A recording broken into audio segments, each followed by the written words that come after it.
നരേന്ദ്രമോദിയുടെ ഹൃദയം നമ്മുടെ കയ്യിലല്ല. നമ്മുടെ ഒരു പ്രചാരണം കൊണ്ടും അവർക്കൊന്നും സംഭവിക്കാൻ പോകുന്നില്ല. ആരുടെ ഹൃദയവും നിയന്ത്രിക്കുന്നത് അള്ളാഹുവാണ്.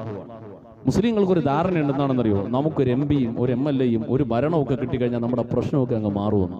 അങ്ങനെ മാറുമോ? എന്നാൽ 58 മുസ്ലിം രാജ്യങ്ങളുണ്ട് ലോകത്ത്. പ്രശ്നങ്ങളുണ്ടോ? ഇല്ലേ?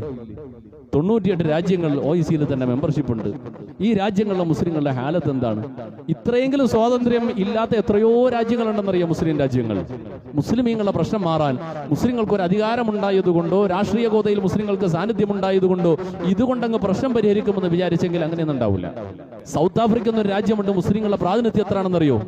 4% ക്രൈസ്തവ ഭൂരിപക്ഷ രാജ്യമാണ് സൗത്ത് ആഫ്രിക്ക. സൗത്ത് ആഫ്രിക്കയിൽ ഒരു ഹോട്ടൽ നടത്തണമെങ്കിൽ ജംഇയ്യത്തുൽ ഉലമ ട്രാൻസ്വാളിന്റെ സർട്ടിഫിക്കറ്റ് വേണം.